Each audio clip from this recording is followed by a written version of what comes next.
اعوذ باللہ من الشیطان الرجیم بسم اللہ الرحمن الرحیم اللہم صلی علی محمد وآل محمد وعجل فرجہم۔ میرے انتہائی محترم علماء کرام، طلاب عزیز اور مومنین اعظام، ہماری گفتگو چل رہی تھی خداوند عالم کی صفات کے بارے میں۔ تو ہم نے کہا کہ خداوند عالم جو ہے خالقیت میں، الوہیت میں، عبودیت میں ایک ہے اور اس کا کوئی شریک نہیں ہے۔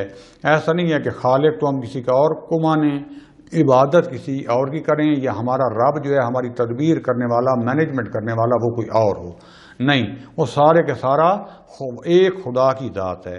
اور اس کے بعد جو ہے ہم اگر نظم عالم میں جو ہے وہ دیکھیں کہ کس طریقے سے ہر چیز کو جو ہم پہلے بیان کر چکے ہیں، ایک دقیق معیار کے مطابق، ایک خاص رستے پر، اصول کے مطابق چلا رہا ہے کوئی، خود بخود یہ چیزیں حرکت نہیں کر رہی ہیں۔ ایسا نہیں ہے کہ پودے خود ہی اگائیں، انسان خود بن جائیں، چونٹی کا نظام انہضام، نظام قلب، سماعت، بصارت، اور یہ جتنی دقیق نظام جو ایک ایک مجموعہ مل کے پورا دنیا کا نظام تشکیل کر رہا ہے، اور ان کو جو ہدایت مل رہی ہے وہ آٹومیٹیکلی ہو، نہیں۔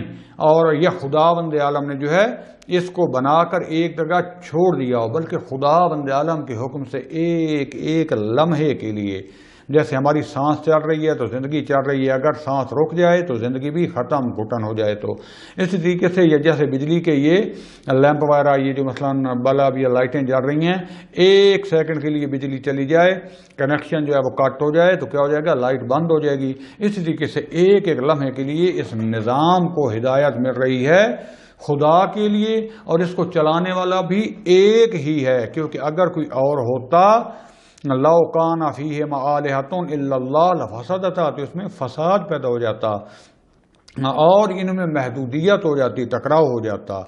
تو بہرحال یہاں تک میں نے عرض کی کہ وہی مالک ہے، وہی خالق ہے، وہی عبادت کے لائق ہے۔ اس کے بعد ہم آتے ہیں توحید صفاتی میں، کہ جس طریقے سے خداوند عالم جو ہے اپنی بے نیازی میں، غنی ہونے میں، خالقیت و ربوبیت اور الوہیت میں، واجب الوجود ہونے میں ایک ہے، اسی طریقے سے اس کی صفات جو ہیں وہ بھی اس سے مختص ہیں، کسی اور میں بھی اس کی صفت نہیں پائی جاتی۔ اس کی صفات کا جلوہ پایا جاتا ہے، تجلی پائی جاتی ہے، کسی میں تھوڑی، کسی میں زیادہ، لیکن اس کی جو ذاتی صفات ہیں وہ فقط اور فقط اس سے مختص کسی اور میں نہیں ہو سکتی۔ اب جو ہے یہاں پر ایک سوال پیدا ہوتا ہے کہ آیا خداوند عالم میں جو صفات پائی جاتی ہیں، آیا ہم میں بھی وہ پائی جا سکتی ہیں؟ مثال کے طور پر پہلے ہم واضح کر دیں، جیسے ہم نے پہلے بھی بیان کیا کہ بعض صفات ہوتی ہیں کمال، اور بعض ہوتی ہیں صفات سلبی یعنی نقص۔ کمال یعنی جو کمال پر دلالت کرتی ہیں، نقص یعنی جو کسی چیز کے نہ ہونے پر دلالت کرتی ہیں۔ تو ہم پہلے جو ہے بیان کر چکے ہیں کہ صفات کمال وہ ہوتی ہیں کہ جس سے ایک وجود کامل تر ہوتا ہے، جیسے علم، جیسے قدرت، جیسے جمال، ارادہ۔ اور بعض صفات ہوتی ہیں کہ جس میں وہ صفات ہونے سے دراصل تو ہوتا ہے کہ صفات کا نہ ہونا یعنی نقص ہونا، ایک چیز کا نہ ہونا، تو اس میں انسان میں نقص آ جاتا ہے، جیسے خدا نخواستہ کوئی نابینا ہو، بینائی کا نہ ہونا، سماعت کا نہ ہونا، کسی کے ہاتھ کا نہ ہونا مثلا، تو یہ اس میں نقص ہے۔ جبکہ ہم نے پہلے ثابت کر چکے کہ ہمارا یہاں صفات سے کہ خداوند عالم کی صفات آتی ہیں یعنی صفات کمال، نقص ہے ہی نہیں۔ اب سوال یہ پیدا ہوتا ہے کہ آیا ہماری یہ جو صفات ہیں یہ خداوند عالم کے ساتھ ہم اس میں شریک ہیں؟ مثلا بعض خدا کے ساتھ مختص اور بعض میں ہم شریک ہوں۔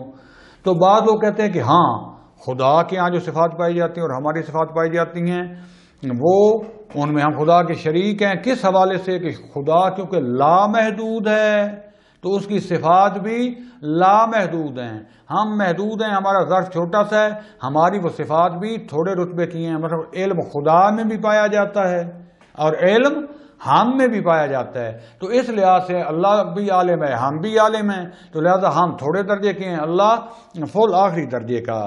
لیکن اگر اس کو دقیق ظاہری طور پر اس میں کچھ شاید آپ کو نقص نظر نہ آئے، لیکن اگر دقیق حقیقت کی نظر سے دیکھیں تو خداوند عالم کی صفات میں بھی کوئی شریک نہیں ہے، ایک درجے، ایک پوائنٹ کے لیے بھی شریک نہیں ہے۔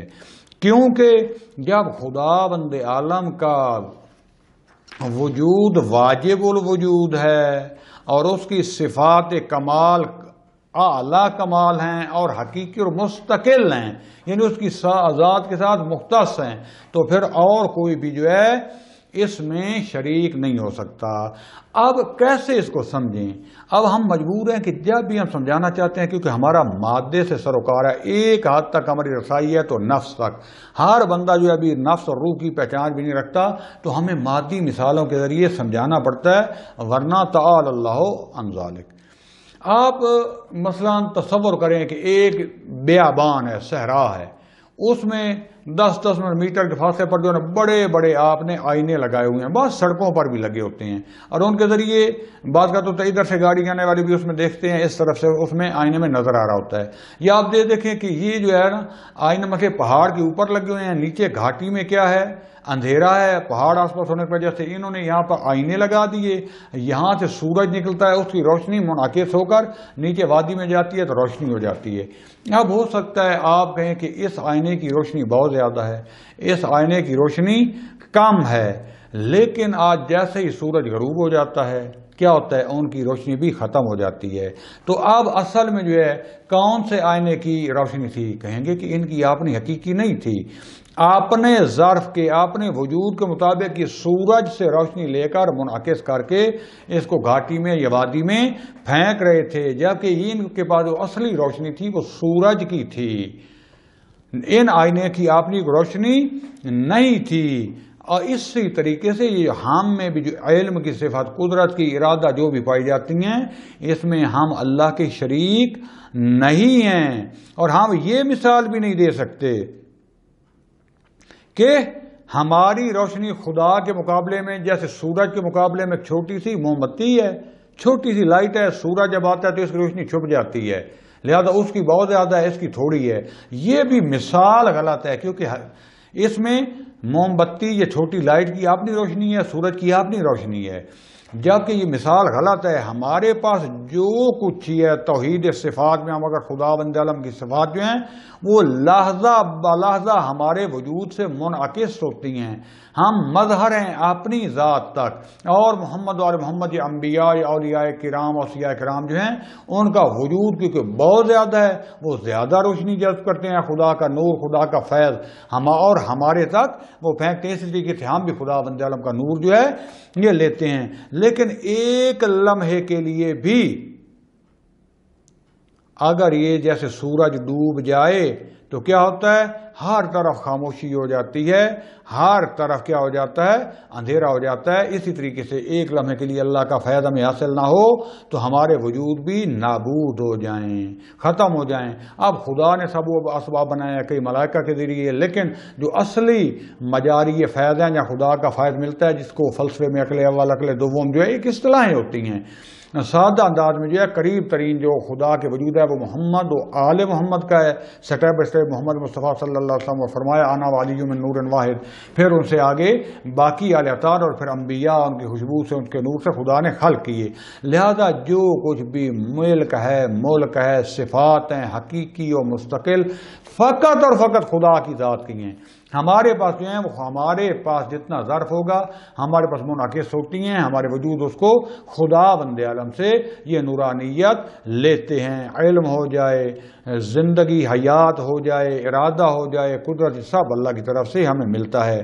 یا دوسری مثال اگر لے لیں کہ جیسے ایک مولا ہے، سردار ہے، اس کے غلام ہیں، عبد ہیں، وہ اپنے غلاموں کو کہتا ہے کہ یہ مثلا تمہارے پاس 1-1 لاکھ روپے ہے یا 50-50 ہزار روپے ہے، 1-1 ہزار روپے ہے، ان کو دے دیں گے، ایک کو 1,000 دیتا ہے، ایک کو 10,000، تو یہ کیا کہیں گے؟ یہ تو کہہ سکتے ہیں کہ ان کی نسبت میرے پاس زیادہ ہیں، میرے پاس کم ہیں، لیکن یہ نہیں کہہ سکتے کہ میرے اپنے ہیں، بلکہ کہیں گے یہ تو مالک کے پیسے ہیں، مالک نے مجھے دیا ہے۔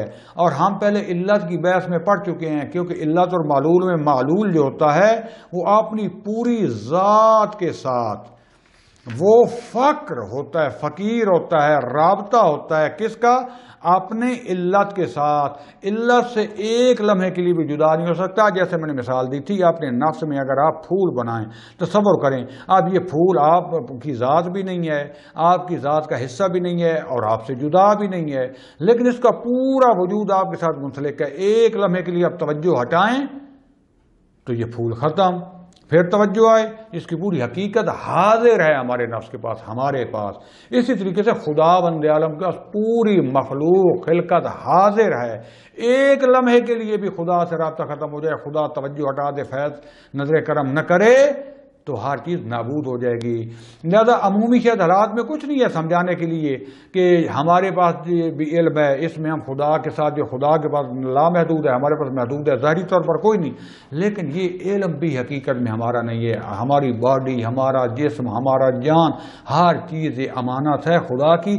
اسی لیے کہا کہ تم خودکشی نہیں کر سکتے، کیونکہ تمہارے پاس امانت ہے۔ تم اپنے ہاتھ سے اپنا دوسرا ہاتھ کاٹ نہیں سکتے، توڑ نہیں سکتے، گناہ ہے، واجب الحرام کہ حرام ہے، کیونکہ تمہارے پاس اور میرے پاس یہ جسم، یہ باڈی امانت ہے، اس کی حفاظت واجب ہے، فرض ہے۔ لہذا اس سے ایک عملی درس ہمیں کیا ملے گا دوستان عزیز؟ عملی درس یہ ملے گا کہ ہمارا جو ہے بہت زیادہ جو ہے نا ارتباط توحید صفاتی کی وجہ سے نہ ہونے کی وجہ سے صفات رذیلہ ہم میں پیدا ہو جاتی ہیں، اور تمام ترین صفات رذیلہ یعنی بری صفات، شیطانی صفات کی جڑ جو ہے، جو دو چیزیں، ایک عجب یعنی خود پسندی، میں ہی میں ہوں، سب کچھ جو میں ہوں کسی کوئی دوسرا نہیں ہے، اس کے بعد جو ہے کبر، تکبر، خود بزرگ بھی نہیں، اپنے آپ کو بہت کچھ سمجھنا، دوسروں کو گھٹیا سمجھنا۔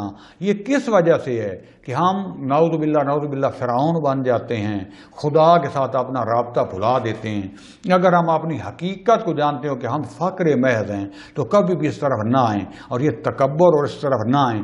جس میں بھی یہ تکبر اور خود پسندی یعنی عجب پایا جاتا ہے، یقین جانیں کہ وہ خود توحید پر ایمان نہیں رکھتا۔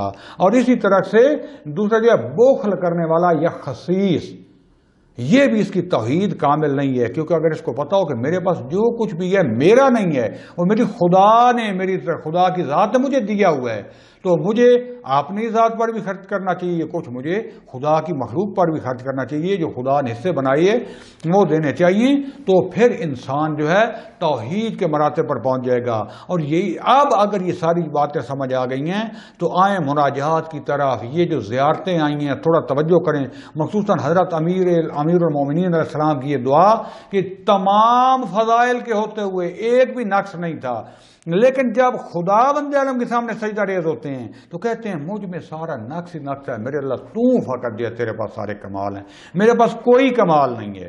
کبھی کبھی یہ لوگ شبہ بھی جو ہے نا جاہل قسم کے ایک جو آئے ہوتے ہیں سٹیج پر، کہتے ہیں دعائے قبیل پر جو اعتراض کرتے ہیں، دیکھو کہہ رہے ہیں انا عبدک الضعیف الذلیل حقیر مسکین، حضرت علی صاحب کہہ رہے ہیں کہ میں ذلیل ہوں، کہتے ہو تم ذلیل ہو، تمہارا باپ ذلال ہوں، مولا علی صاحب کو ذلیل کہہ رہے ہو۔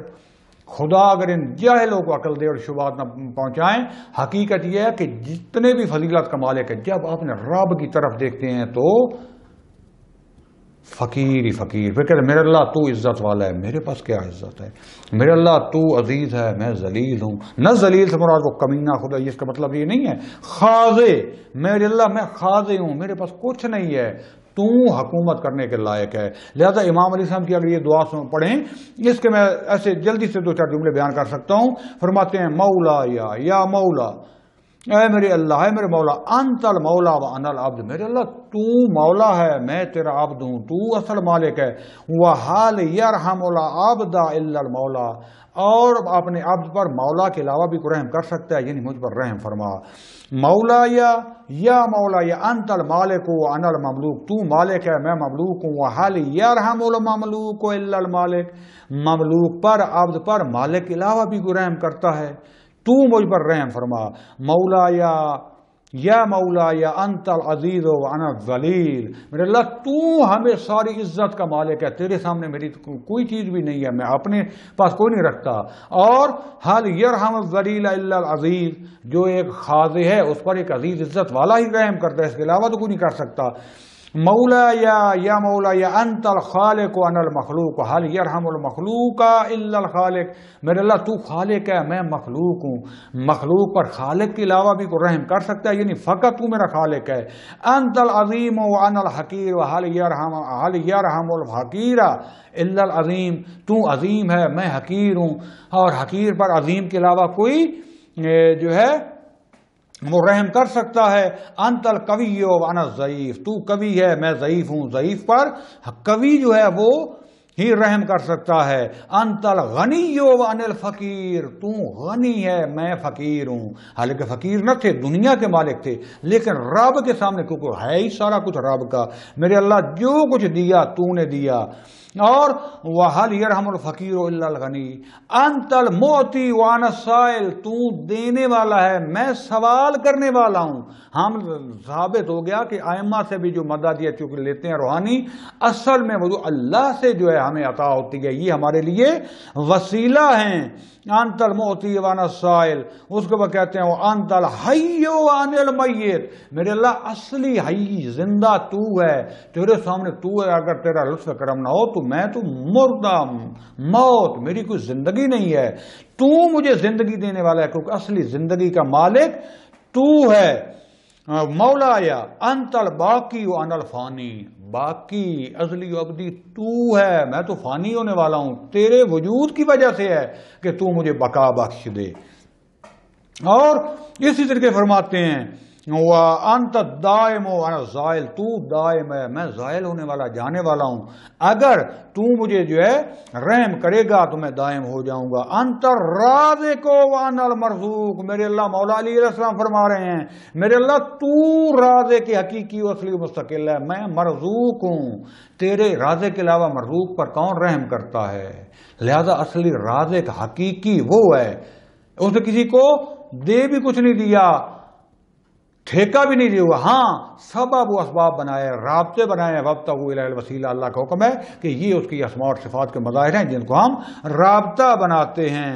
تو دوستان عزیز، انت الجواد و انا البخیل، یعنی تو جواد ہے میں بخیل. بخیل سے مراد کیا ہے؟ یعنی میرے پاس دینے کے لیے ہے ہی کچھ نہیں، میں کیا دوں گا، تو دینے والا سب کچھ. لہذا بخیل پر جواد کے علاوہ کون رحم کر سکتا ہے؟ یعنی تو جو کچھ ہمیں دیتا ہے ہم لوگوں کو عطا کریں گے. تو دوستان عزیز، یہ ہے توحید کی حقیقت کہ ہم صفات میں بھی ذات میں بھی اس کا شریک مستقل کسی کو نہ مانیں.